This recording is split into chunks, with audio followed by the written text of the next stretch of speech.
Twin Cities region in Minnesota, this is GovLove, a podcast about local government. I'm Lauren Palmer with EverStrive Solutions and your host for this episode. GovLove is produced by ELGL, the Engaging Local Government Leaders Network. We engage the brightest minds in local government. And now on to our episode. Our regular listeners will know that I recently relocated to Minnesota, so I'm getting to know my new state by inviting some incredible Minnesota local government leaders to the pod. Next month, I'll be on location at the Minnesota City-County Management Association Conference, so keep listening for those episodes. But today, my guest is Nick Lemmer, the Outreach and Communications Specialist for Goodhue County here in Minnesota. Nick joined the county in 2025 after 8 years working in communications and public engagement for the city of Rochester, Minnesota. And prior to that, he worked in communications in the private sector and in higher education. Today, we're visiting about his diverse experiences in communications and public relations, and specifically focusing on his work as a one-man communications team in a rural county. Nick, welcome to GovLove. Well, it's a pleasure to be with you, Lauren. Thank you for the invitation. I'm so glad you accepted and that we get this chance to visit. So I am going to start with our lightning round of questions to get to know you a little bit better and get you warmed up for the interview. So my first question, what is something you are reading, watching, or listening to that you'd recommend to our GovLove audience? Maybe I'll answer all of those things, reading, watching, and listening to. But Awesome. no, I guess work-related, I do listen to a lot of sort of local news and podcasts, I guess, about happenings at our state capitol, because they can have a big impact on the work here that we do at the county level. So we've got a couple, the public television station and the public radio station both have good podcasts that cover local government, state government. Yeah. In addition, there was a podcast I really loved when I worked with a transit enterprise at the city of Rochester, and that was called Talking Headways. And I know you have a lot of planner types in your audience, and I'm sure many know that podcast. And if they don't, I think they would enjoy it. It really does a good job of kind of explaining the importance of transportation and public transportation in building communities. Personally, I guess, I'm a sucker for water and boats and music. So a book I just finished was called Dead Wake, The Sinking of the Lusitania. Just kind of a fascinating retrospective on really how the United States entered World War I with the sinking of a passenger ship off the coast of England. And really any music. So I'm kind of a lover of those kinds of things as well.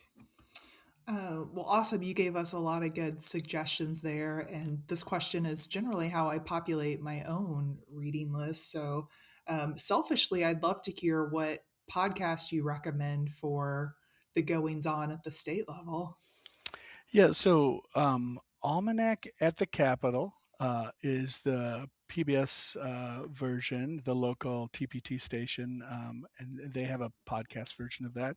And it comes out Wednesdays. And then there's also Minnesota Public Radio, forgetting the name, but it's Capitol Week, maybe, on Fridays. So it comes out every Friday. That's awesome. Thank you. I had a Kansas City NPR weekly podcast that I listened to when I was living in Kansas City. So I need to replace that. So that's a great recommendation for me. But enough about me. Let's move on to our next question. So in the interest of our listeners, next question, if you could instantly be good at something new, what skill would you pick? Yeah. Well, I have a lot of room to grow, but I guess if it was professionally speaking, it would be video editing. I love good design, and I love creativity. I enjoy photography and writing and design, all that thing.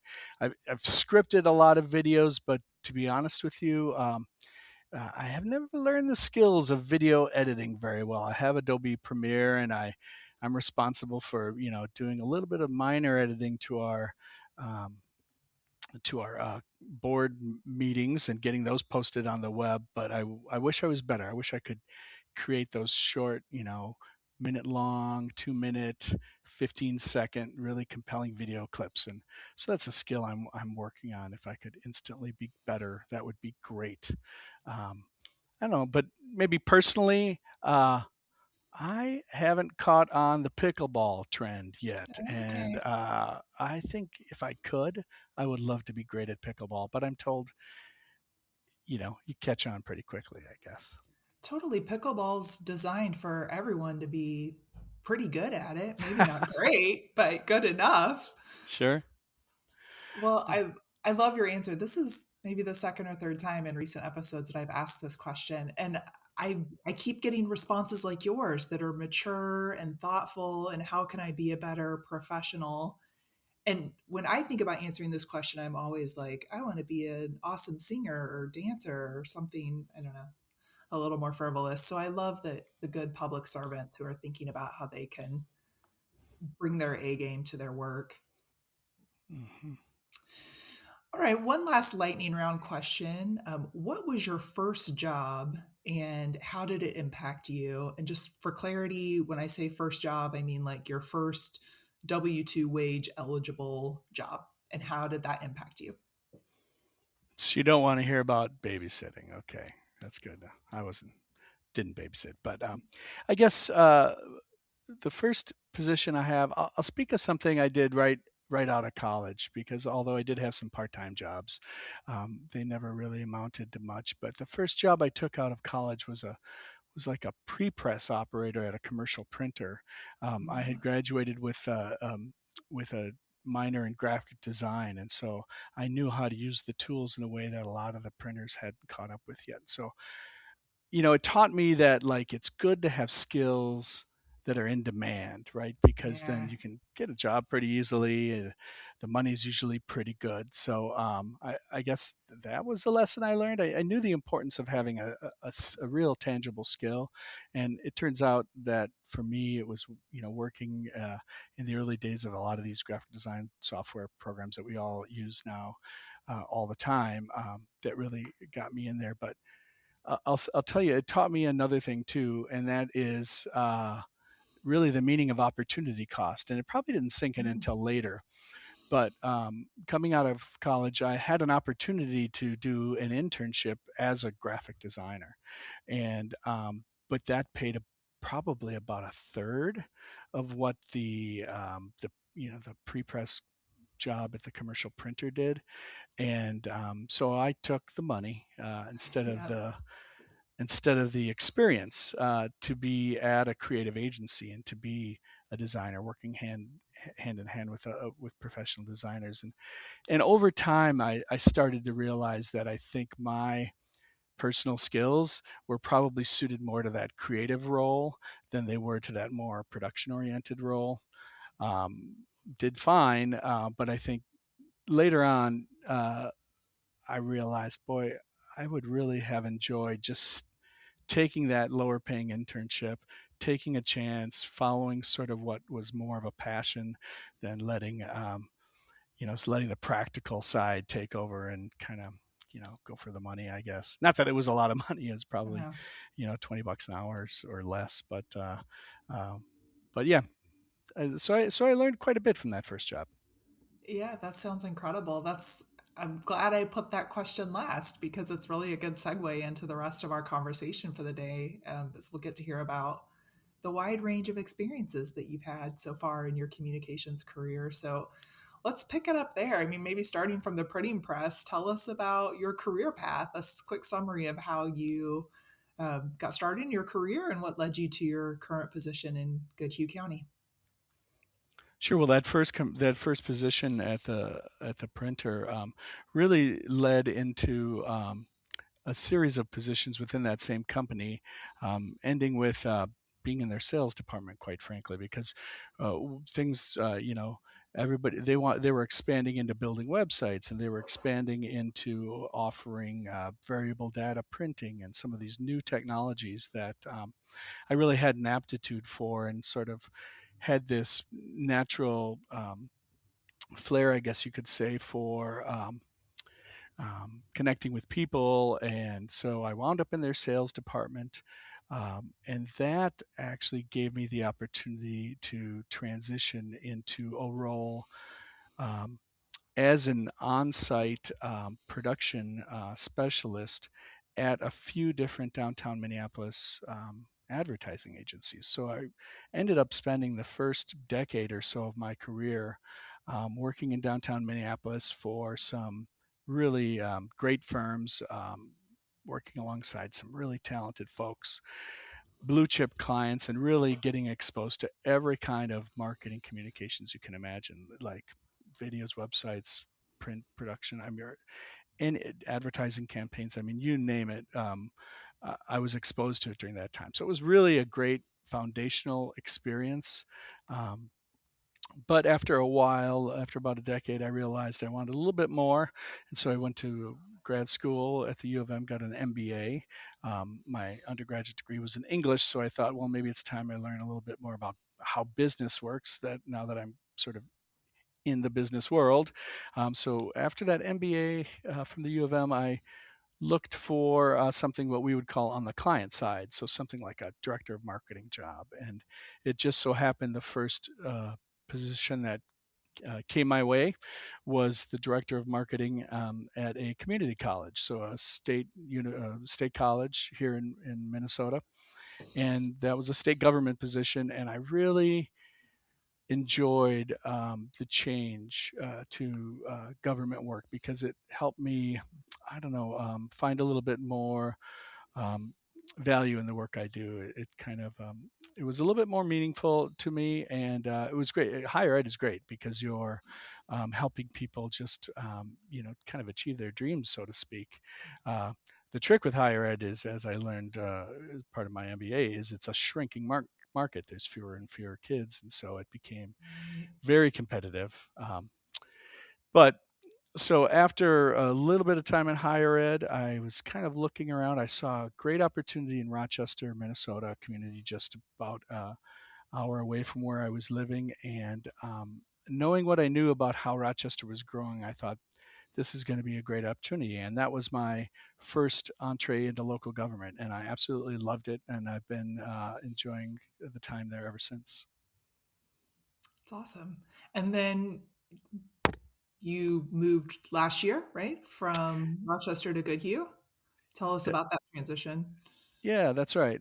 So when I started at Rochester, city and government, city and county government is really quite different, and I think, and there's a general, and your audience knows this. There's probably a general lack of appreciation among the general population about how really varied and interesting a career in local government can be. And with the city of Rochester, I started in their parking and public transit enterprises, which, drew on my marketing experience because those things are sort of public facing enterprises, got to sort of market the bus system and things like that. And so it was very familiar territory to me. And even back then, I was sort of that one person shop. I was responsible for all the communications for the parking and transit enterprises, including public relations and advertising, and your more just information things like creating bus schedules and helping make easier to use signage in a parking ramp. I don't know if you've ever driven in a parking ramp, but there tends to be dozens of signs telling you what to do at any given time. So bringing a focus to the communications, there was just lots to work on early on. And then about 6 months into or excuse me, 6 years into my time at the city of Rochester, they consolidated communications under administration, and I became a member of a team with responsibility across all of the city instead of just the focus on the parking and transit enterprise. Yeah, great. And Nick, I'm just going to, now that I'm learning the language of Minnesota, I'm going to translate here for our listeners. A parking ramp is a parking garage in Oh, most yes. other places in the world. So that was something new Oh, I had to learn. Like, what's a parking ramp? Oh, it's a parking okay. garage. Okay. Yep. You got me there. Yeah, and it's funny. My husband just said the other day, parking ramp in casual conversation. And I was like, "You did it! You've adapted." Okay, Well, sorry. That hopefully was my an Minnesota accent isn't too thick. It's lovely. I think I have one now too. Yeah. So sorry, that was a digression. Okay, so now you're in Goodhue County. For our listeners who may not be familiar with this part of Minnesota, how would you describe the county? I'm fortunate I got to visit recently for the first time the county seat there in Red Wing, and I can attest it's a charming place right on the Mississippi River. But tell us Isn't it? more. Yes. Yeah. Well, Goodhue County is just outside the Twin Cities metro area. Our neighbor to the north is part of the 7 county metro area and is about 10 times as large as we are population wise. Uh, Goodhue County is about 50,000 residents, and the county seat, which you mentioned, is Red Wing, is about 16,500. And it's located right on the Mississippi River, which also forms the eastern border of Goodhue County, but also the eastern border of the state of Minnesota. The Mississippi River runs along the border between Wisconsin and Minnesota there. So the probably about the quarter of the eastern side of our county is hilly with these deep valleys and streams and very woodsy, opening up to the larger Mississippi River Valley. But the eastern 2/3 of the county is primarily agricultural. Um, a total of about 750 square miles. 70% of our county is graded as USDA prime farmland. And Mhm. so of that, 70%, 98% of it is currently harvested for crops. So we do have a really strong agricultural heritage here in Goodhue County. Um, there are a couple other cities. We got 10 cities total in the county, 21 townships. Um, yeah, it's a great and varied county, and I have an interesting fact that you'll probably never guess if you want to hear it. I would love to hear it. I'm sure I won't guess it. Well, because we're on the Mississippi River, it's considered international waters, right? So Ah, of course. Red Wing, our county seat, gets up to 20 cruise ships every year that dock in Red Wing and let their passengers off, and they come and visit. But yeah, these are cruises that go anywhere between New Orleans and St. Paul, and they stop, and 20 times a year they stop here in Red Wing. So Okay, listeners, there you go. Minnesota is your next cruise your destination. next cruise, just yeah, exactly. Okay, I love it. Well, we are going to talk much more about your work in Goodhue County, but I want to go backwards first and talk a little bit more about your time in Rochester. When you were there, you worked on what I thought was a really interesting project of aligning the city's public brand with the world class reputation of the largest private employer there in Rochester. So, what was that experience like, and what did you learn from trying to elevate a community's public brand identity? Well, exactly. And I think you're speaking of the Mayo Clinic, recognized, I think, 3 years in a row or many years now as really the world's top healthcare organization. And Rochester is really fortunate to have Mayo Clinic. But it's like anything, it's a blessing and a curse. So, um, it does mean that we have a real sort of um, intense number of employees in our downtown core. It's not different than a university town where you've got professors and tens of thousands of people trying to get into that one um, urban core. And so there was definitely some transportation challenges, and really what the sort of the rebranding that you spoke of, or the need to reinvent itself, came from this expectation of having people seeking out the best healthcare in the country or even in the world, but then their expectations of what the sort of the whole experience, visiting Rochester might be like. There was a gap between sort of the standards of what they would expect and what really Rochester really had to offer at that time.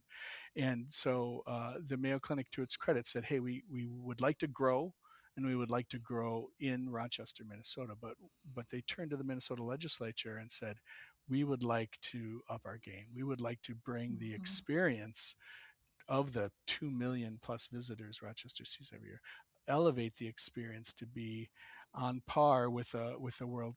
class medical care that they were receiving. So the first of its kind, the largest economic development initiative in state history, was the $5 billion Destination Medical Center initiative. And of that, it was a public-private partnership.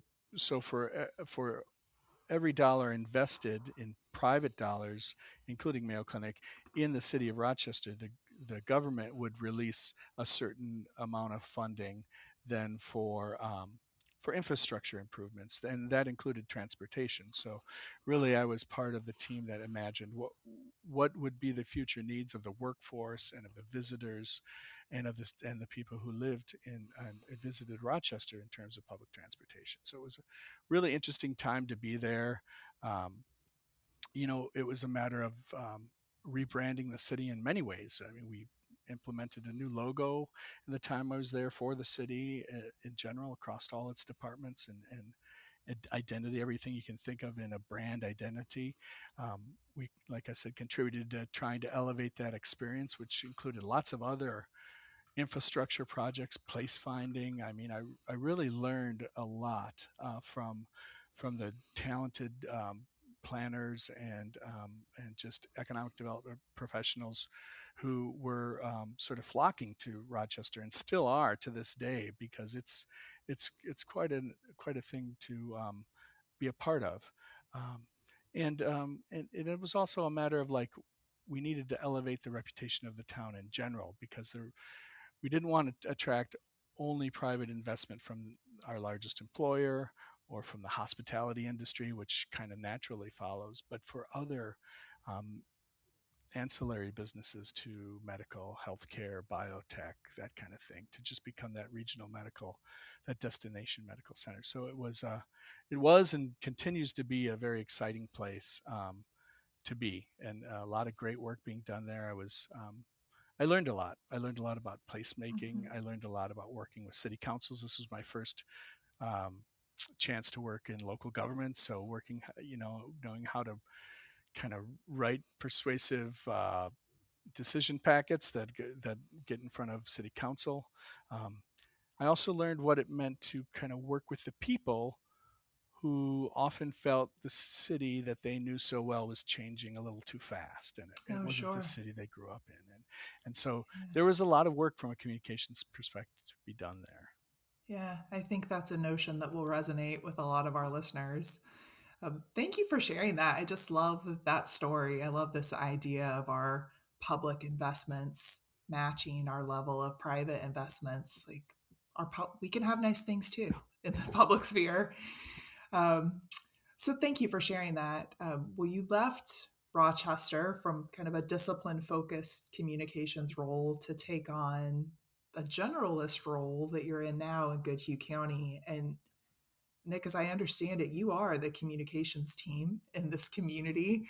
So I want to hear more about that, how that transition to a smaller community has shaped your perspective on public communications. Sure. And well, I should start by saying that um, I am probably one of three here at the county, um, but the communications tasks are sort of distributed. Our Health and Human Services, which is the largest department by far, they have a lot going on when it comes in terms of public health initiatives, social services, and the need to really communicate a lot of information with their clients who interact with those systems. And so Sure. we have some really talented communicators over at Health and Human Services supporting that work. And of course, our Sheriff's Department. Also has officers, deputies and captains who are in charge of things like 911 and other and law enforcement related communications. So I am not entirely alone here. I have some really Mhm. talented colleagues I have the pleasure to work with. But yes, this is this is for all intents and purposes for the other departments here at the county, a one-person shop, and that's a lot of fun. It does remind me a little bit of my early days in Rochester in the parking and transit enterprise. I think I mentioned later I became part of a team that was more centralized. And while my subject matter experience was broad because I got to work in more departments, the the work products that I was responsible was very narrow. I was basically relegated to being a writer, and so I had five or 10 things I needed to write every single day, and just crank out the writing. And so having the opportunity to come to um, a smaller pond, so to speak, I get to go back to that a little bit of everything in my day, which is very fun. It could be public relations, it could be photography, which I was doing just this morning, organizing public engagements of events, um, doing that graphic design that was such a big part of my early career. Um, Doing government affairs, so the opportunity to be in St. Paul and speak face to face with our legislatures about the issues that are most affecting our departments, and media relations. So there's just the wide variety is really interesting, and I think I have a little bit more of an influence here because now I report directly to the county administrator, where in the past, that wasn't quite the case.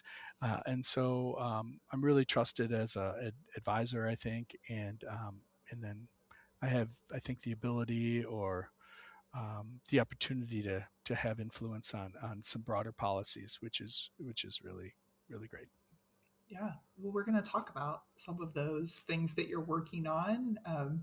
Something that I've learned that may be new to some of our listeners is that Minnesota counties carry significant responsibilities for administering state and federal human services programs. What are some of the biggest challenges Goodhue County faces, particularly around budget pressures and cost shifts from Hmm. state and federal government? Right, you're exactly right. Minnesota is one of only 11 states in the country, I believe, that almost fully delegates its responsibilities for administering both federal and state programs to the counties. Counties are an extension of state government, whereas cities are kind of organized by a group of people who decide we want to live together and have our own rules, so we're going to incorporate as a city. um, that's not what counties do. Counties are are extensions of that state government. So, like you mentioned, almost all of the services we provide here at Goodhue County are mandated either by the federal or state government. So it's not like we decide to have this program or that. It's more of really a requirement. And so, yeah, that does put some pressure on us because um, we have to, of course, comply with those mandates. But as everybody knows, they never seem to be funded quite enough. Isn't that something? Yeah. Yeah, yeah, it's strange how that works. But so so what are the challenges specifically for the communications person? I think helping people understand that just that fact, right, goes a long way. But it's hard to do it without sounding like a whiner. It's like, Yep. well, the state is always passing this on to us, or the federal. But I think the reality is that's what the data says. You can take a program like SNAP, which the Supplemental Nutrition Assistance Program.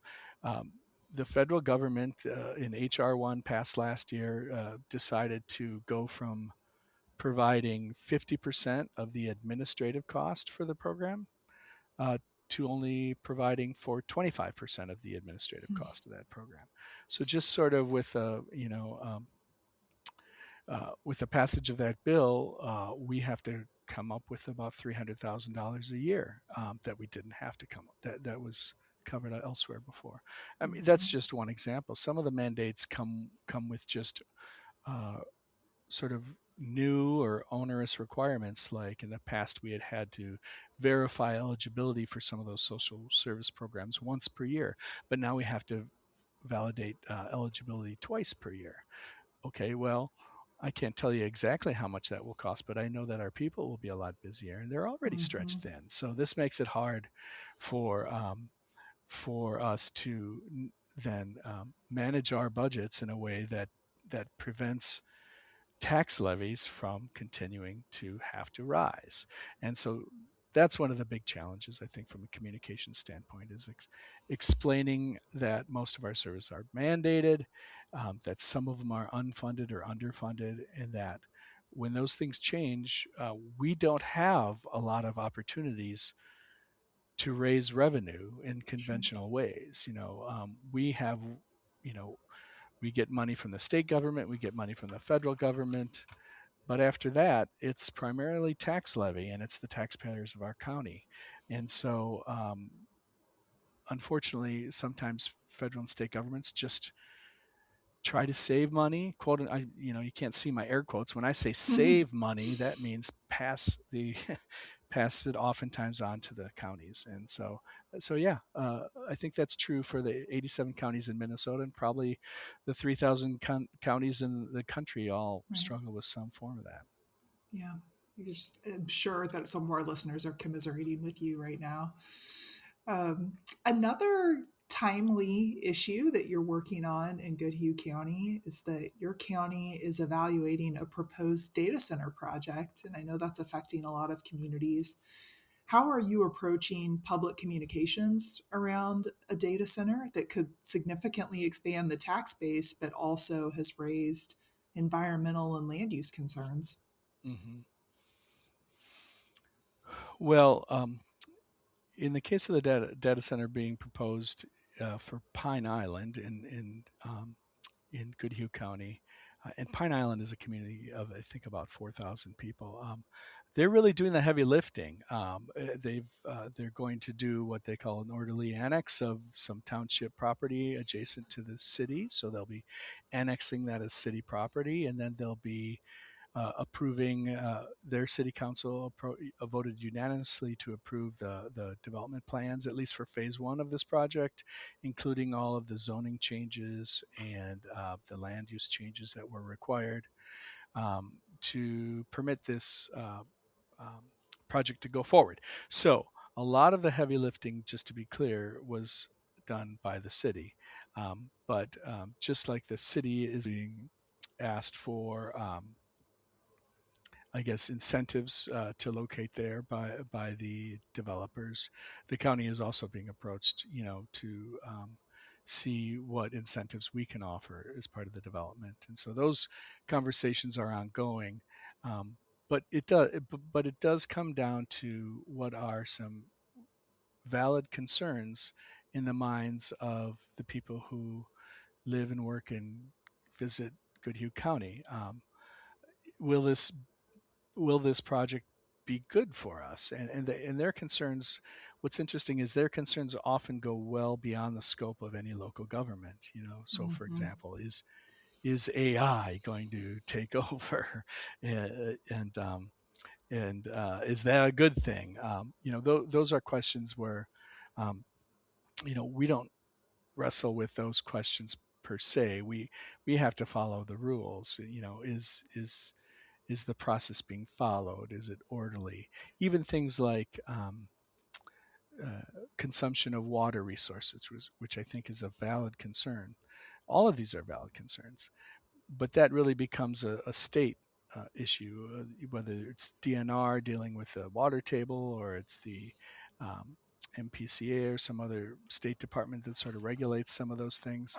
Um, so I think from a communication standpoint, one of the things we have to do is communicate what is within our sphere of responsibility and what is outside of that, Mm-hmm. and really let people know that we share a lot of their concerns. We've brought up those concerns in conversations with the developers. I say we, but in this case, I would say the city of Pine Island and their city administrators really did an excellent job of working to bring the public along on this journey. So they asked those tough questions, and in fact, um, the city administration and I think at least one council member visited a number of different data center projects down in Iowa. To see if there was a sound problem, or to see if there was a property value problem, or to see if people were unhappy with the data center now that's been in operation. And they found on the ground the experience was one that they could confidently return to their constituents and say, we looked into your concerns and here's what we found. Mm-hmm. Um, and at the end of the day, their council and their zoning commission and so forth all voted unanimously to um, to have this project put forward. But I will say also, you made a great point. From a county standpoint, we care quite a bit about our tax base. Um, we're not like a metro county or a county with a lot of things going on. There aren't that many opportunities to significantly expand our tax base. You know, we're primarily agriculture, um, and so when a project like this comes along, we have to look seriously about what this could possibly do um, to spread the tax burden out a little bit. So that it's a little bit more equitable, so that the private citizens and property owners can see some benefit from a tax perspective of having large ratepayers like this in our county. So, Yeah, it's great. Um, Goodhue County also has some interesting dynamics that you wouldn't immediately associate with an agricultural community. You are the home to one of the state's two nuclear power plants, and you also have an American Indian reservation. So I want to give you the opportunity to just talk a little bit about the unique responsibilities and communication approaches associated with being home to those two assets. well, to be honest with you, I mean, in addition to having 20 cruise ships a year, which is very unique, these other aspects were kind of what drew me to this position, because it wasn't just another landlocked county in the middle of the state. This was a county that had some really interesting and complex things happening. And with regard to the one of the Prairie Island nuclear power plant, one of two in the state, I think the first thing that does for us, as long as we're talking about tax base, is that's the largest ratepayer in the county by a long shot. And so we're lucky to have them in our county for that respect. If nothing else, it helps. It helps us with support the work we do and to keep us at a fairly low tax rate. So we're in the 40s when it comes to how much of a tax levy we impose on our citizens when compared to what our net tax capacity is. So we are able to keep a fairly low tax rate because we do have this significant rate payer. But it also has to keep you on your toes when it comes to emergency management and safety.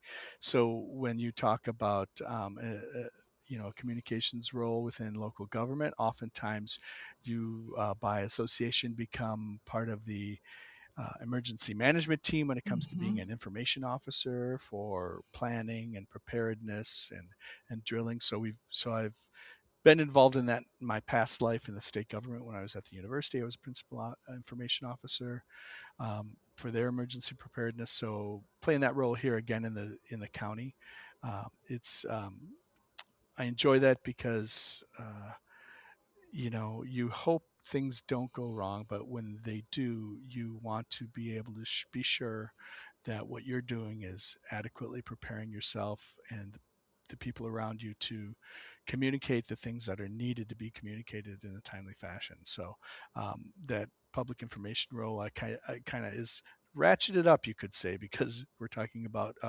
radiological emergencies, not just your, you know, flooding and so forth that you might see in other areas. So yeah, so the nuclear power plant is very interesting, and when it comes to the Prairie Island Indian community here, they are just a great asset to our county. They're our county's largest employer. They have quite a substantial footprint when it comes to the hospitality and gaming industry here in Goodhue County. And they also give a lot back. Over the last 20 years, they've given something like $22 million to local organizations in gifts. So but it's a different dynamic. They are a sovereign nation and a community unto itself. So I'm used to working with other governments, sort of subordinate in some ways, working together with state governments or working with other cities. But when you work with a sovereign tribal nation, there's just a level of respect and formality that comes from that interaction. And we have great relationship with the tribal community. But it's taught me a lot. It's made me a better professional to understand that the level of respect and humility that you have when you um, come to interactions or ideas or joint projects. It's been a real treat actually for me professionally to be able to work with that community, and so yeah, those two things, I'm glad you pointed them out. They were something that also really attracted me to this position. Yeah, really interesting. Uh, Nick, in our conversations to prepare for the podcast, you said something that really landed with me, and I'm going to share it now for the benefit of our audience. You said, you have to be able to stand in front of a room and just be honest with people. If we can't do that, we are doomed to fail. And I'll tell you, Nick, that kind of hit me right in the feels in a time of such national polarization and misinformation and fast moving local issues. I just want to give you the opportunity to talk more about that and how you preserve that authenticity and that trust in your communications work. Well, boy, I wish I could just give you that knowledge like I was handing you a loaf of bread. But Wouldn't that be wonderful? Please do. yeah, Bake that bread for me. it's really it's hard wrought over years, but it's become a what's become a mantra for me is always build trust, and that counts for working with my colleagues, working with other governments, and especially working with the people who live and work and visit our county. Always build trust. So that really trickles down to a lot of the decisions that you make from day to day. Not only are you're doing the right thing, but you're doing it in a way that proves that not just me but the people I represent, the 400 professionals that work for Goodhue County, um, that they are competent individuals who strive for excellence and who are always just trying to do what is right for the people of Goodhue County, and they're just they're I I really don't like feeling that we are on opposite sides of a net when it comes to any interaction I have with the public.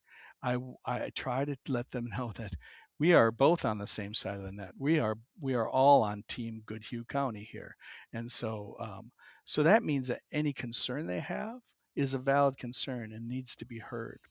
Um, I think and that's again gets to the importance of the communications role in local government, um, because I think there was a time when communications in local government meant just sort of information, like here's the information, and that was the end of the conversation, Mm-hmm. you know. um, and then it slowly evolved into education. Okay, like so here's the information and maybe a little bit of here's why this is happening to you, you know. And now it's different now. Now it has to be let's work on this together, let's understand together um, what our needs are, what the best way to meet those needs. And we're not always going to agree, but Lauren, probably the most important thing is even when we don't agree, we have to understand that we are neighbors. We are, in many cases, friends and family members of the people who live in this community. So we aren't the they. One of the things that Mm-hmm. always drives me nuts when I read the comments, and of course, it's part of my job to read the comments. Most smart people don't read the comments, but I have to. And when I see the word they, I want to I wish I could just sit down on a park bench next to that person and say, "Who do you think they is?" Because you know what? They is me, and they is a person with a master's degree in engineering who knows quite a lot about how roads or storm drains work. They is a person, your friend, your neighbor. There is no they. It's a we, and Yeah. and so it's really one of the more gratifying things about my work in local government and public service is that I feel I can be um, just 100% honest and authentic. And if I'm always building trust, I'm doing the right thing. for everyone concerned, for the 400 people I represent from time to time, for the 50,000 people who live here. Yeah, it's just a really important thing.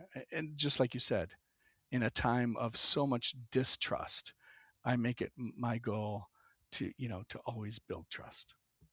I I think it's really a beautiful sentiment to move toward wrapping up our episode. Always build trust. I love that. Nick, we have covered a lot of ground today. I think your email is probably going to blow up with public communicators who are interested in medical facilities and Indian reservations and emergency management and data centers and many other things. Is there anything else that you want to share before we wrap up?